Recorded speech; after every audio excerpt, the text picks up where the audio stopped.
Saudação internauta, mais um vídeo aqui. Hoje estaremos dando seguimento ao vídeo anterior sobre consulta ou uso incorreto de léxico, né? Nos últimos meses estive ausente aqui do canal, dá para perceber, né? Dada a questão de trabalho, muito trabalho aqui. Porém, hoje a gente vai estar dando seguimento à ideia do vídeo anterior e vamos estar comentando sobre a seguinte questão. A gente observa muito aí nas redes sociais pessoas que não têm um domínio, não tem, não vou dizer nem ser um especialista, mas que tem acesso a algumas ferramentas de análise da língua grega, hebraica, enfim. É muito comum que essas pessoas, elas peguem aí algumas ferramentas gratuitas que nós temos aí, e de acesso livre, de acesso a todos, e elas façam algumas conclusões concernentes à aplicação de algumas palavras, né? Por exemplo, essa palavra não pode ter o significado que você está propondo aí, porque em 99% das vezes ela significa tal coisa, tá?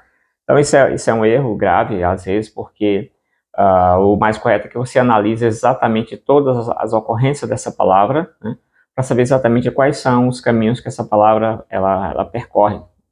Qual o campo semântico dessa palavra aí e tal. Quais são as aplicações, quais são as traduções possíveis dessa palavra, e não concluir a partir de um strong, de alguma coisa assim, que tem uma relação ali de coisas que ela pode significar, que aquela palavra só pode significar aquilo, né? Como mostrei no vídeo anterior, você tem aí a palavra exousia. Essa palavra exousia, ela significa aí algumas questões, né?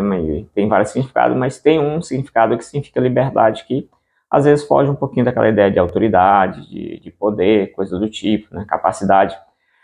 Esse é um uso especial da palavra exousia. Hoje a gente vai estar trazendo aqui a palavra grega, que é um verbo, esse verbo aqui, airo, é o verbo airo. Esse é um verbo que aparece mais ou menos 102, 101 vezes no texto do Novo Testamento, onde aparece 19 vezes aí em Mateus, 20 vezes aí em Marcos também, umas 20 vezes ali em Lucas, e umas 26 vezes mais ou menos em João, ou seja, fazendo um total de 86 vezes, 85 vezes ali no âmbito dos evangelhos, ou seja, a maioria das vezes, a maioria esmagadora, como dizem na frase, né? A maioria esmagadora das vezes, esse verbo é usado nos evangelhos. Das 102 vezes, aproximadamente, ele é usado 85 vezes nos evangelhos, ficando aí um total de, às vezes, 17 ocorrências, divididas aí em 6 livros do Novo Testamento restantes, né? Os demais livros fora dos evangelhos.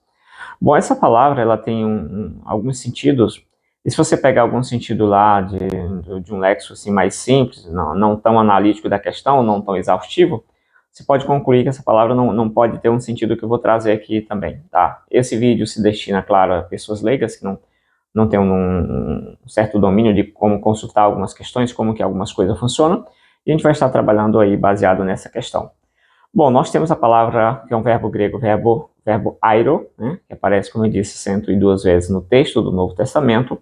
Esse verbo, ele significa, por exemplo, erguer, né, a ideia de erguer do solo, ou então ele pode significar, por exemplo, a ideia de erguer, né, no sentido de erguer para carregar também. Ele pode significar tomar, né, tomar o meu jugo, né. E, por exemplo, pode significar também, por exemplo, levar embora, né, tomar ou levar embora. Então você tem a ideia de isso aplicado às vezes no sentido de morrer, né, levar embora no sentido de ele foi levado, né, morreu. Tem também o sentido de levar embora na ideia de ser tomado o conhecimento, a sabedoria que alguém tinha, o conhecimento desse sentido. Também a culpa através da cruz também foi levada, foi tirada, removido, levou embora essa culpa que existia em cima do pecador com o advento da cruz. Então tem essas questões, pode significar, por exemplo, levantar, pode significar destruir, pode significar remover, pode significar levar, carregar, enfim. Quando você chega, por exemplo, em João capítulo 1, versículo 29, também esse texto se repete em outro versículo mais adiante, você tem João aparecendo ali dizendo assim, eis o Cordeiro de Deus que tira o pecado do mundo. Na maioria das nossas traduções aparece a ideia de tira o pecado do mundo. Então, qual seria a ideia? O pecado está no mundo, o Cordeiro chega e tira esse pecado, né? Porém, se você olhar, por exemplo, a Bíblia King James, uma das traduções aí, uma das versões da Bíblia King James, ela colocou o Cordeiro de Deus que carrega o pecado do mundo. A BTX também fez uma tradução, a BTX, essa Bíblia aqui, né? Ela fez uma tradução semelhante a isso, né? e colocou lá mais ou menos assim, faz dias que eu li esse texto, mas colocou o Cordeiro de Deus que carrega o pecado do mundo, né? Transporta, carrega, enfim. Aí você tem duas ideias nas traduções mais tradicionais, por exemplo, ficou meio cacofônico aqui. Então, nessas traduções mais assim, de uso comum, encontramos sempre a ideia de tirar, é uma ideia muito comum para a gente já, se fosse citar esse texto, citaria quase sempre como o Cordeiro de Deus que tira o pecado do mundo.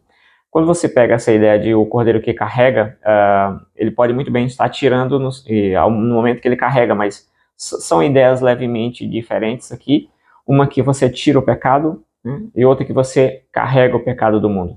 São ideias que aparentemente elas podem querer dizer a mesma coisa, mas tem uma leve diferença concernente isso aí.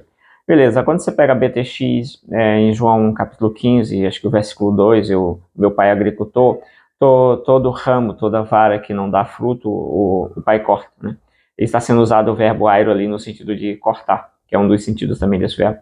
A BTX, ela traduziu isso aí também, a Bíblia textual, ela traduziu esse texto que toda árvore que não dá fruto, todo ramo, enfim, o pai levanta, né? Então o pai ergue aquele ramo exatamente para que ele venha produzir mais. Isso é na argumentação deles, quando eu li isso aí, já há um bom tempo, lá no começo, quando eles lançaram a Bíblia, explicava muito bem ali que é exatamente aquele procedimento que alguém faz quando aquele tipo de árvore, aquele tipo ali de situação, né, quando você quer fazer com que uma árvore produza mais, né, dentro daquele contexto ali da citação, ele vai dizer exatamente, vai fazer exatamente aquilo, erguer os ramos para que se produza mais. Tá? Mas a ideia comum, tradicional que a gente tem ali, basicamente toda vara, todo ramo que não dá fruto, o pai corta e lança fora, né? Joga fora para cortar.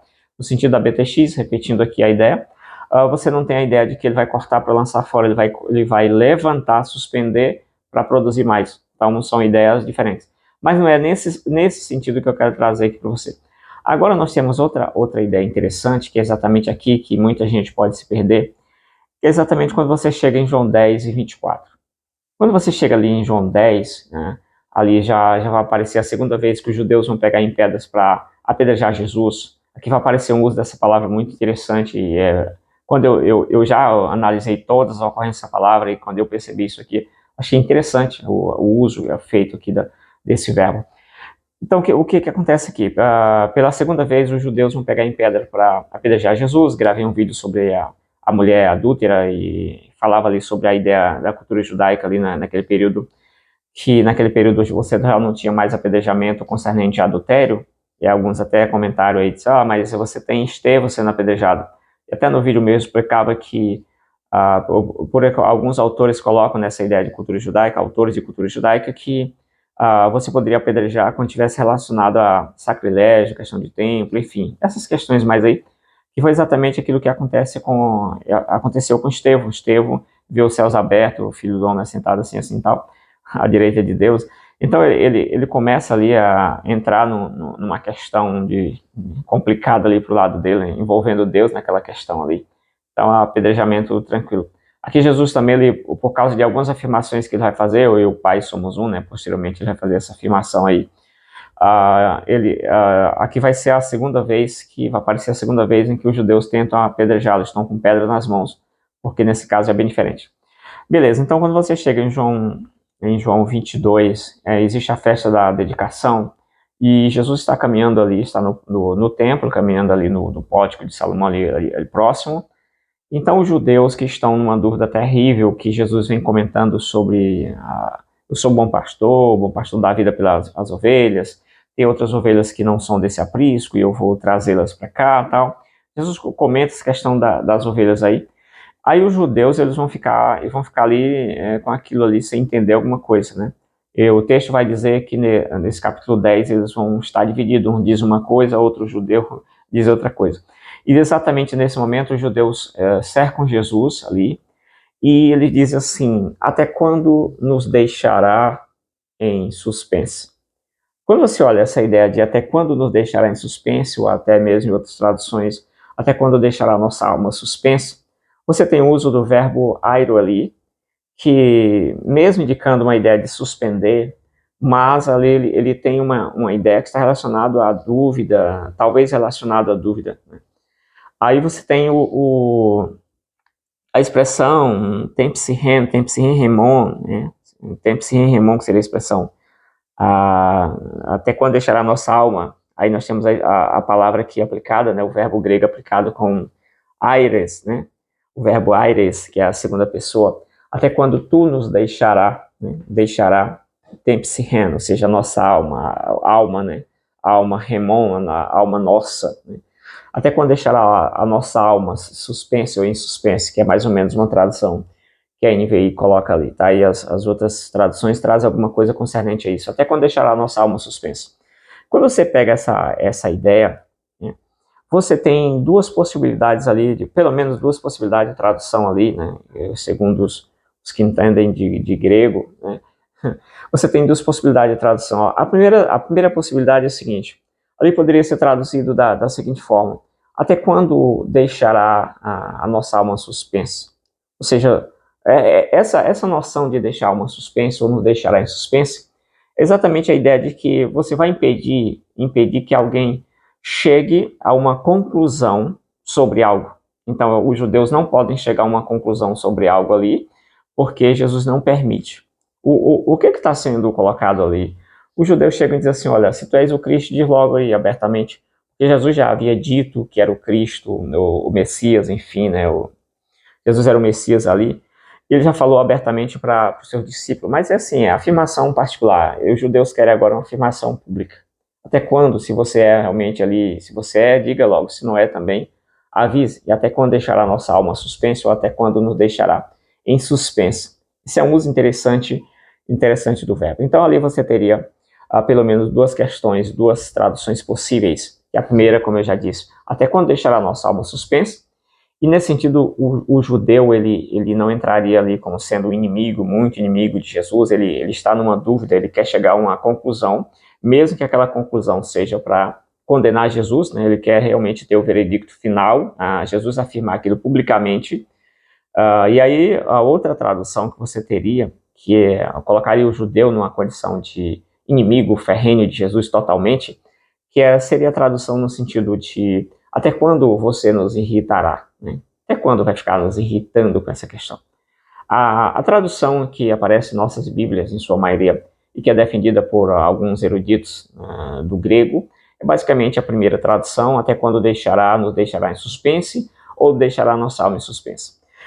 Bom, quando você pega essa questão aqui, você observa claramente que esse uso, mesmo estando falando de algo de suspender, mas está relacionado ao raciocínio, a conclusões, a talvez dúvida, que é um uso específico que não é muito comum, que se você lesse esse texto, você pudesse concluir. Que verbo que tem aqui atrás, aqui no texto grego? Talvez você não diria, o verbo airo aqui está aqui. Você diria outra coisa. Ele está numa ideia de impedir que alguém chegue a uma conclusão, né? E aí tem essa questão. Esse é um uso muito, muito comum, né? Esse é um uso específico desse verbo, mesmo ele tendo uma gama de significado de levantar, de isso, aquilo, mas nesse sentido aqui, ele tem um uso especial, né? E aqui uma pessoa que não conhece essa parte, com certeza passaria batido, né? Mesmo, repito, tendo a ideia de suspender, de levantar, mas que está relacionado ao raciocínio, à dúvida, a não permitir que eu chegue a uma conclusão que eu estou querendo chegar, mas você não me permite. Até quando nos deixará suspense ou em suspense, tá? Espero que você tenha gostado do vídeo. Se você já conhecia essa discussão, esse detalhe, comenta aqui, né? Eu achei muito interessante a vez que fui analisar esse verbo em todo o Novo Testamento e vi esse uso aqui, achei muito, muito interessante a forma como esse verbo ele se junta nessa estrutura para dar essa ideia de deixar a mente em suspense, né? Ou deixar em dúvida ou talvez irritar, ou mais precisamente até quando não nos deixará sem uma conclusão óbvia aqui, né, cabal sobre essa temática. Basicamente isso, espero que você tenha gostado do vídeo, comenta aí se você quer mais algum vídeo nesse sentido, nesse formato aqui, comenta aí que eu posso estar trazendo mais outros vídeos sobre palavras gregas, e sempre é bom, é uma recomendação, vai usar um léxico, se você não manja muito da questão, vai usar o léxico, procura vários léxicos, analise direito as palavras, para que você não chegue a uma conclusão muito apressada concernente isso. Basicamente é isso, valeu, até o próximo vídeo, fui!